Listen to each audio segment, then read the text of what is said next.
Kalau orang ada kusta, dia akan bawa launching. Kring, kring, kring, kring. Saya orang kusta, bukan saya, putus. Kring, kring, kring. Supaya orang dengar itu semua lari. Ya. Siapa? Coba kalau yang orang kena COVID itu kan bawa lonceng, ting ting ting ting. Itu tidak. Dia pun tidak tahu. Kalau yang tahu, oke, gelang lah. Ini kusta, COVID itu kurang lebih juga. Ya. Coba dikatakan, sembuhkanlah orang COVID-19. Haleluya. Semua orang menjauhkan penyakit kusta, sama juga dengan ini COVID-19 virus ini. Oke, dan yang ini paling kita punya makanan. Ini betul-betul makanan kita di sini. Haleluya, walaupun muntah-muntah juga semalam. Ya, kalau nggak salah betul itu ular sawah. Usirlah setan-setan. Bukan satu, usirlah setan, tapi usirlah setan. Dia cukup dua saja. Yang biasa kalau banyak itu dua. Jangan usirlah setan. Dia biasa kalau satu, usirlah setan. Mungkin satu, mungkin banyak. Tapi kalau dia katakan usirlah setan, itu banyak itu. Ya, lebih dari bukan pemenang, lebih daripada satu. Oke? Dan itu yang kita lakukan di tempat ini. Beri kemuliaan kepada Tuhan. Haleluya. Kita baru di sana sembuhkan orang sakit. Ada orang sakit disembuhkan di sini? Ada. Ya.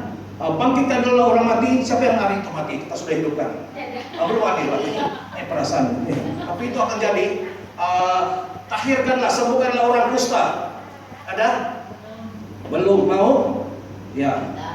Usirlah setan-setan. Ini paling banyak setan, macam-macam setan sudah keluar. Wah, tapi ini bukan cakap, bukan mainan, ini betul-betul tahu. Saya pun heran, saya sampai saya cakap, kenapa kita punya tim sudah tidak ada protection ya?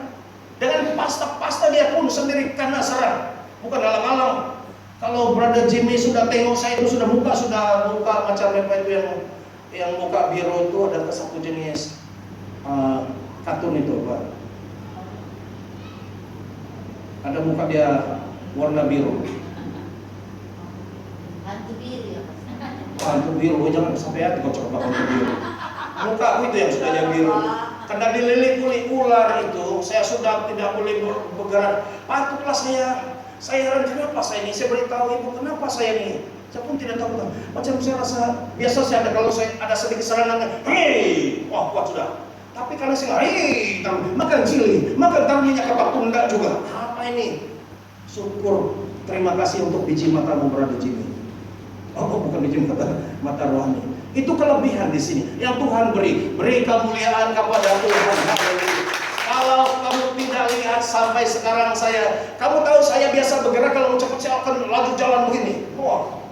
Tapi waktu kena itu saya paling aman, paling rileks kalau jalan. Saya rasa paling tenang, paling enjoy jalan begitu saja. Biarlah pelan-pelan, tapi yang penting happy. Saya tidak tahu rupanya di alam roh itu saya sedang dililit. Dan ketika didoakan semalam, puji Tuhan oleh ibu dan tim semua, dan didoakan, saya muntah keluar. Sebelumnya saya makan KFC. Dalam hatiku sayangnya KFC-nya nanti keluar semua. Tapi saya bilang, Tuhan biarlah bukan KFC yang keluar, yang lain yang keluar. Dan waktu dia didoakan, sebelum didoakan itu sudah putar-putar di dalam grup. Wah, sediakan gayung. Kemudian waktu didoakan batal, wah, sampai saya punya muka pun jadi macam mau meletup sudah. Wah, betul. Sejarah dalam saya kena didoakan 2 kali. Satu dulu muntah darah, dan semalam. Terus saya bilang, Tuhan, saya tidak mau jadi sombong, walaupun pas saya tahu saya sama juga. Saya mau mengosongkan diri, merelakan diriku. Sekarang saya berani yang tim saya yang baru ini mendoakan saya. Ya, dulu bodoh-bodoh lah, peduli. Ya, yang paham lah, kalau tidak apa. Lagi bagus. Dan saya dilepaskan semalam. Tidak tahu ada yang ada 3 segi warna merah di kaki kiri, dan betul-betul waktu saya sudah dilepaskan, saya mau angkat tangan begitu, tidak boleh angkat dua-dua, macam itu turun. Tidak boleh. Wah, saya pun risau juga, habislah tanganku kali ini. Tidak boleh, lemah sekali. Di alam roh, Brother Jimmy, Sister Just nampak dia buat begini lagi. Ini bukan pengelitik, kan?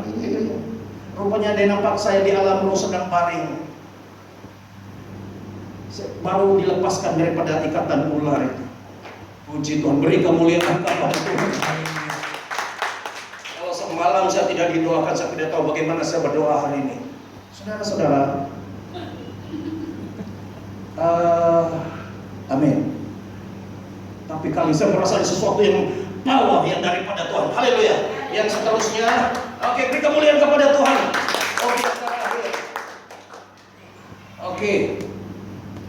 Nah, saya mau membawa kita sedikit pelajaran. Ada 5 jabatan. Katakan 5 jabatan. 5 jabatan. Di dalam setiap gereja ada 5 jabatan, atau di dalam bahasa Inggrisnya fivefold ministry. Do you know that, brother? Fivefold ministry. 5 jabatan. Sepatutnya setiap gereja harus ada. Harus, katakan harus. Tapi banyak gereja dia sudah kasih tapis, dia pilih-pilih. Suka hati bola yang aku mau yang lain aku kasih ke tepi. Itu sudah tercatat di dalam Alkitab. Sila berikan ayatnya di dalam Efesus 4 ayat 11. Oke, kita baca sama-sama. 1, 2, 3. Dan ialah yang memberikan baik rasul-rasul maupun nabi-nabi, baik pemberita Injil maupun gembala-gembala dan pengajar-pengajar. Ada berapa? 1 rasul, 2 nabi, 3 pemberita Injil atau penginjil, 4 gembala atau pastor, 5 pengajar atau guru, teacher. Ini tertulis di dalam, di sana tidak tulis di dalam, atau ada kecil, Efesus pasal 4 ayat 11. Ini saya share ini apa yang tertulis di Alkitab. Saya tidak mau menggunakan kepandaian saya sendiri. Ada 5 ini. Ya, ada 5 bahagian, 5 pelayanan, 5 jabatan di dalam setiap gereja. Tapi yang dipraktekkan di gereja sekarang ini, ada yang sudah mulai pakailah. Yang pengajar ada, teacher di sekolah Alkitab. Ya, pengajar, kita mulai dari belakang ya.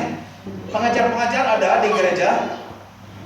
Kedua, gembala ada, pasta ada, pemberita Injil, penginjil ada, nabi ada. Kalau kau nabi habis kau kena salib, nabi palsu dibilang. Rasul ada.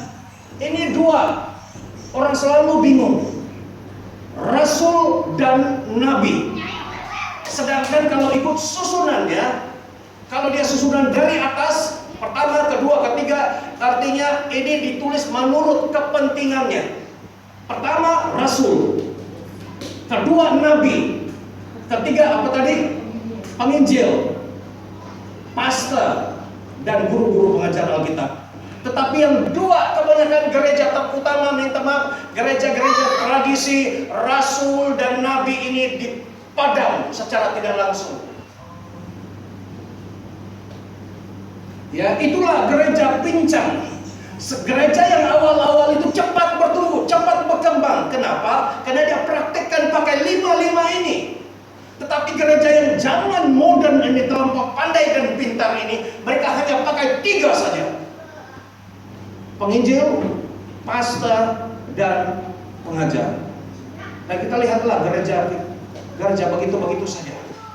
Tidak berkembang. Puluhan tahun pun tidak berkembang, susah berkembang. Tetapi kalau gereja yang lengkap, komplit, macam jari inilah. Coba rasul dan nabi ini kepotong dia pakai kapak. Tinggal ini. Coba, mau buat apa kita dengan yang begini? Ya? Makan mie. Ya. Dia lengkap. Nah, kita mau tahu, kita lihat apa juga peranan-peranan. Kalau penginjil kita tahulah, dia pergi ke sana, ke sini memberitakan Injil. Kalau pastor kita tahulah, kalau yang mengajar, ada yang mengajar di sekolah Alkitab kah, atau di sini mengajar kita tahulah. Tapi yang nabi ini manusia kan, pastor? Iya lah, manusia lah, Pak. Dan rasul, kita lihat di apa yang saya lihat di sini, rasul atau bahasa Inggris apostle. Rasul bahasa Indonesia, Malaysia, dan bahasa Inggrisnya apostle. Di dalam bahasa Yunani-nya itu apostolos. Apostolos itu berarti utusan. Utusan Tuhan. Itu sebabnya ada orang bilang jangan sentuh utusan Tuhan. Sentuhnya ini ada arti lagi. Bukan sentuh kalau aku sentuh dia aku sembuh. Sentuhnya ini bagaimana Pak maksudnya? Jangan sentuh hamba Tuhan, utusan Tuhan. Maksudnya apa? Ya, dia itu mau hantam nih pas ini utusan Tuhan ini. Ya. Nah, kedua, nabi. Saya beri pengertian ada dua saja. Rasul tadi adalah utusan, nabi dalam bahasa Inggrisnya prophet. Di dalam bahasa Hebrew, Ibrani, nabi. Mungkin bahasa Arab juga digunakan nabi, ya. Hampir sama. Bahasa Ibrani dan bahasa Arab itu hampir sama. Alif, ba, ta sama. Tapi selepasnya itu yang Hebrew saya ada belajar sedikit. Yang selebihnya itu lain sudah. Tapi kalau Arab itu yang pertama 3 itu sama, alif, ba, ta. Lepas itu hampir sama. Bahasa mereka hampir sama. Jadi nabi hampir sama. Artinya nabi itu adalah seorang juru bicara. Juru bicara atau pelihat. Dia boleh melihat masa depanmu. Itu sebabnya di dalam gereja kita perlu ada 2 orang ini. Selain daripada penginjil, pastor dan pengajar, teacher, kita perlukan ada 2 ini, apostle and prophet. Kita perlu ikutlah. Bible kata 5 lah. Yang kau kata Bible kata 5, kau kasih 3 itu apa? Fail. Ya. Oke, jadi rasul ini dia seorang yang biasanya dia akan mengetuai satu gereja. Dia akan pegang pengajaran di gereja. Dia seorang yang katanya gereja kita macam begini. Kita buat revival. Ini apostle, rasul. Dia seorang yang keras. Dalam Alkitab, contoh yang paling jelas rasul ialah siapa? Seorang yang keras, seorang yang maju terus. Siapa dia? Paulus. Tidak ada seperti murid-murid yang lain seperti Paulus. Itulah dia dipanggil rasul yang agung. Dia kalau mau jalan-jalan saja. Ada belanja, tidak belanja, jalan saja. Tidak pergi ke tempat mana-mana yang orang tidak pergi, dia pergi. Dia ini yang orang buat breakthrough, penerobosan. Dia kata, mari kita berdoa. Berdoa jam 5 pagi sampai jam 6 pagi. Gila kalau dipasti, iyalah itu rasul. Ya. Kalau seorang yang bukan rasul, dia kata, oke, kita mau berdoa. Saya mau tanya semua, jam berapa yang kamu paling suka? Wah. Yang kamu paling relax kalau berdoa. Pastor, tidak ada masa, sudahlah pastor. Karena kalau siang semua sudah sibuk. Tapi ada satu orang rasul ini dia akan berdoa dan dia akan buat keputusan. Oke, dari jam 7, jam 8 sampai petang kamu sibuk. Saya buat keputusan, kita buat jam 5 sampai 6 pagi. Oke lah. Bukan senang. Oke, ini rasul. Dia akan menggerakkan gereja. Dia seperti engine kepada gereja itu. Kedua, seorang nabi. Ya, nabi ini seorang pelihat. Seorang itu berbicara, memberitahu apa yang akan terjadi. Dan saya ingin beritahu kamu, bukan saya cakap, Pastor Samuel cakap. Kalau kamu tidak setuju, kamu marahlah Pastor Samuel. Nanti saya kasih beri nomor telepon dia. Tapi dia depan semua orang Singapura dari Indonesia di dalam Zoom itu dalam ada 50 lebih. Dia kata, Pastor Jipa, ini suara keluarga ada sedikit-sedikit. You are not a pastor. Saya bilang, jadi apa lagi kalau kamu bukan pastor? Pastor lah sekarang ini. No, dia bilang, kau bukan pastor, tapi kau adalah rasul dan nabi. Saya tengok dengan istri saya. Tapi dia kata, kau mesti ikut sekolah dulu. Itu apa yang belum keluar lagi? Itu rasul atau nabi? Nabi belum lagi keluar. Rasul sudah ada, tapi itu pun separuh. Kasihan. Tapi ada di dalam diri saya. Karena bila saya melihat ciri-ciri rasul itu, yang orang yang akan bawa, ayo kita buat ini, buat itu, buat ini. Yang punya kemauan yang kuat ada pada diri saya. Dan kamu juga sering ketika bernubuat, itu ada ciri-cirinya. Dan itulah sebabnya hati saya kuat bawa ibu kita sekolah. Satu term, satu penggal, itu bukan penggal kepala. Dalam satu minggu itu pelajarannya 400 ringgit. 400 pun 400 lah. 2 orang ambil 800. Itulah harganya. Saya kata nanti kita akan buat bulan Mei, kita buat untuk BM. Sekarang ini Inggris dan Cina. Exam pun Inggris. Kita hantam saja lah, coba. Puji Tuhan lulus juga. Dapat 90 lebih juga. Beri kemuliaan kepada Tuhan. Haleluya. Pastor Syakina cakap, mungkin lah kasihan lah Pastor. Kau ini berani lah Pastor, dia kata ikut. Karena dia tahu kalau sama-sama dari Indonesia kan, ya kalau yang Sabah, Inggris kita ya kuranglah tidak macam yang mereka. Tapi ya kita ada background sedikit lah dan kita paham apa disampaikan. Kalau paham 100% itu tidaklah. Ya, apalagi kalau sudah mengantuk. Lain kalau dia cakap BN, cakap Indon, hai senang-senang. Aku tidur-tidur pun boleh dengar. Tapi ini kalau dia sudah cakap Inggris, kok kena Inggris dia itu dalam. Ada satu orang kalau dia sudah cakap Inggris, aku tidak tahu apa dia cakap. Ke gunung, ke lembah. Dalam banyak dia punya contoh-contoh ilustrasi dia kalau dia cakap dalam sampai pening kepalaku. Itu belum lagi kalau pergi terjemah bahasa Cina, habis jauh. Tapi karena saya kata saya mau belajar.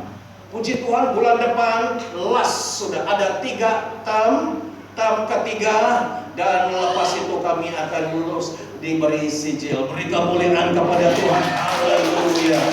Ya bukan calon-calon loh. Otakku mau keluar juga mau belajar itu. Tapi karena itulah makananku. Karena kita di bidang itu pengusiran bernubuat. Bagaimana kau tengok orang itu katanya pengetahuan dan hikmat. Bagaimana kau melihat diri orang itu, kau tahu tentang diri orang itu luar biasa sekali. Ibu Ros, nanti kau datang ikut. Pernah dinubuatkan oleh Pastor Samuel? Enggak pernah. Luar biasa dia nanti dia akan sambutlah apa yang Tuhan beritahu dia. Bukan dia suka-suka. He will prophesy. Macam contohnya ada beberapa orang. Contohnya macam Brother Victor lah. Pindah kedai. Waktu COVID-19, kau pikir senang-senang kah? Pindah. Paksa itu kan macam bodoh-bodoh lah. Bukan bodoh, pintar. Pindah. Dan sekarang dia menunggu bila masa dia. Joel katanya, kau akan pindah, tukar. Apa yang kau suka? Dia suka buat kereta. Pindah, tutup itu kedai masak itu. Tutup, pergi buka. Dalam 1 bulan, 2 bulan.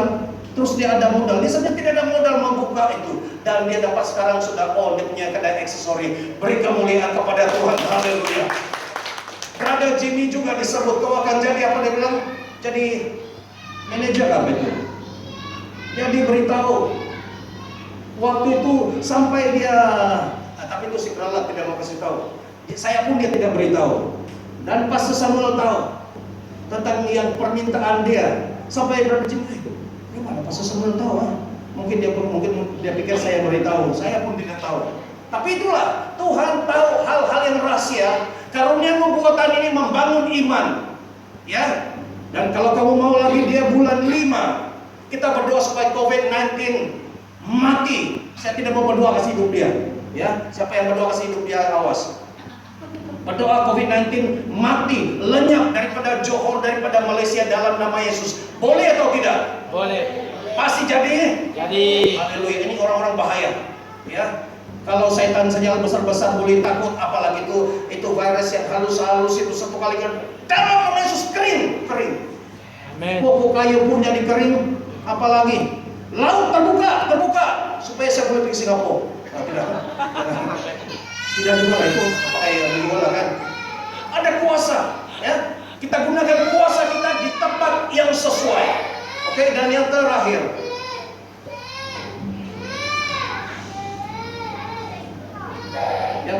di sini, Arkesi adalah sebuah gereja apostolik dan profetik. Kamu mesti tahu, gereja Arkesi tidak sama. Dia adalah sebuah gereja, sebuah gerakan revival. Kamu tahu sih bertahu awal-awal ya. Kalau kamu tidak suka revival, kamu pikir-pikirlah. Tapi gereja revival kasih, nama saja revival kasih adalah satu gerakan apostolik profetik. Ya, kita bergerak menurut pimpinan dan kuasa Tuhan. Apa yang Roh Kudus beritahu, kita buat, walaupun susah. Ya, dan saya sendiri dipanggil Tuhan sebagai revivalist, sebagai pencetus kebangunan rohani yang akan mengusahakan, menginisiatifkan, mengerjakan dan mencetuskan api revival di kota ini, di bangsa ini. Amin. Beri kemuliaan kepada Tuhan. Selagi saya hidup, rambut saya, urat-urat saya, ini semua darah saya bercakap revival. Ya, kamu tahu apa itu revival? Kamu tahu bagaimana keadaan revival? Macam orang baru jatuh cinta, yang dia tidak pandai tulis surat cinta. Itu dulu tulis kertas, sekarang pakai ya. Tiba-tiba dia yang tidak pandai cipta lagu, atau ada melodi baru, semua ada melodi. Orang jatuh cinta, semua dia nampak bunga-bunga saja. Sudah kawin lah dia nampak lah kayu-kayu kering. Ya, orang yang berada itulah orang yang mengalami revival. Dia kasihnya kepada Tuhan, kasihnya kepada manusia. Dia akan pergi memberitakan Injil. Si pastor di mana? Sana. Di mana itu? Di terminal lagi. Buat apa? Menginjil. Tahu? Jam berapa sudah ini? Jam 12 malam sudah.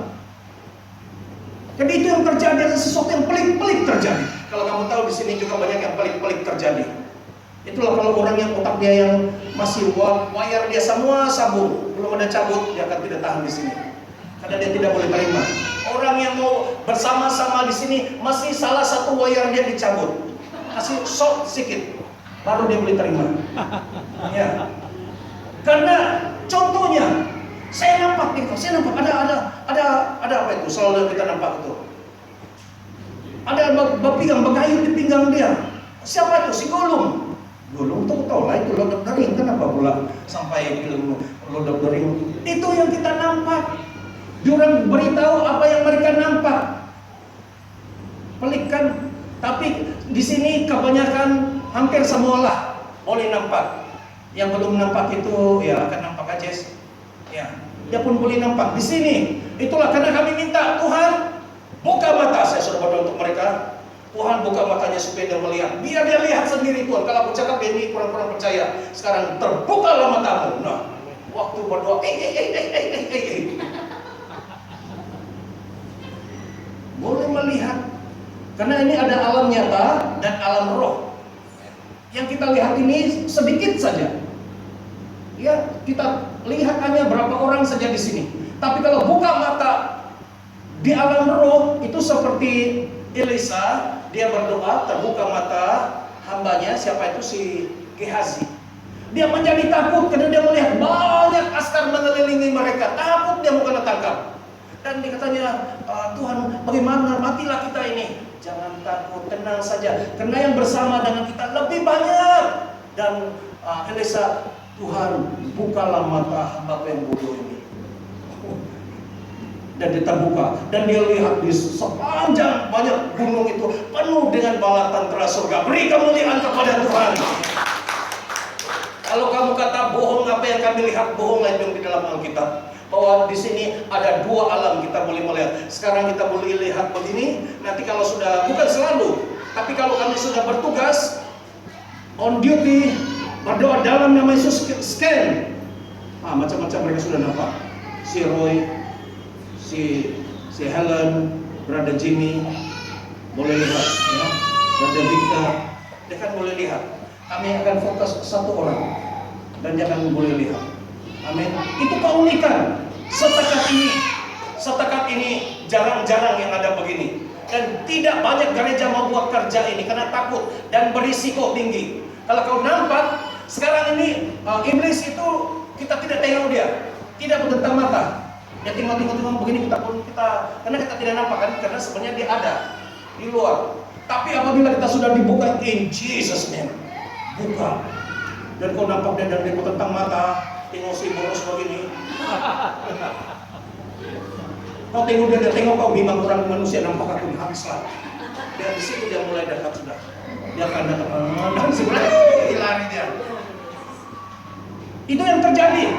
Itulah si kata, mesti satu wayar mesti kasih cabut, kasih shot sedikit, baru boleh nampak.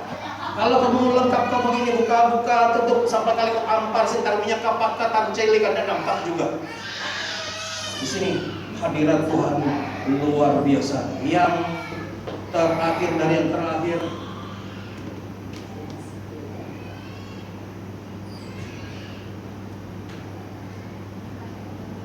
dan bersama-sama dengan orang yang Tuhan hantar untuk support dan berjuang bersama menggenapi, merealisasikan isi hati Bapa di bangsa ini.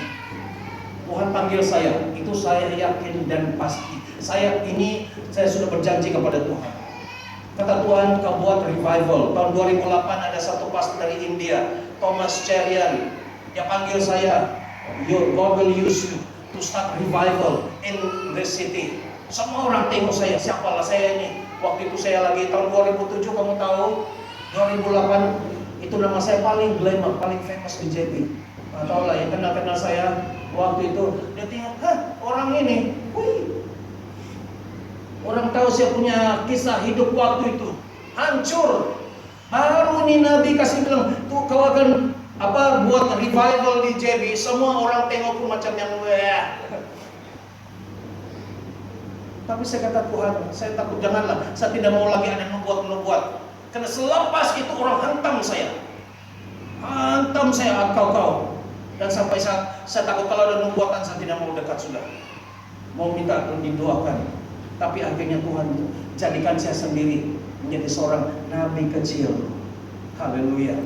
Dan kita berdoa, bernubuat untuk ramai orang. Puji Tuhan. Dan kita akhiri dengan bukan cakap banyak pun tidak guna. Sekarang saya katakan scan, kami gunakan istilah scan. Saya minta tim saya untuk scan. Oke, ini bukan scan barang di airport. Ya, kami tidak scan bag kamu, kami scan diri kamu. Oke, mari kita minta pemusik. Ini saya perlu keyboard saja. Ya, saya paling champion di Jawa Baru main keyboard. Kamu cus lah. Adoran. Baik.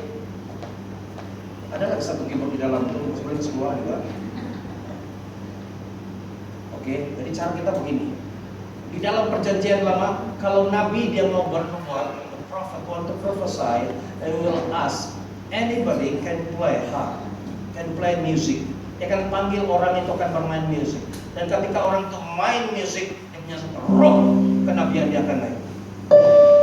Tapi yang ini tidak boleh lah, terkejut. Yang mesti lembut. Oke. Dan untuk ini saya minta kita terus buat praktikal lah. Saya sebut nama dan maju di depan. Satu, Roy. Oke. Tapi sebelum itu saya mau tanya, ada apa di sana? Yang bisa. Ada tiada luka kira. Kau tetap dipanggil. Dan Helen. Oke. Haleluya. Jess. Haleluya. Yes. Dan sedikitnya sudah begini.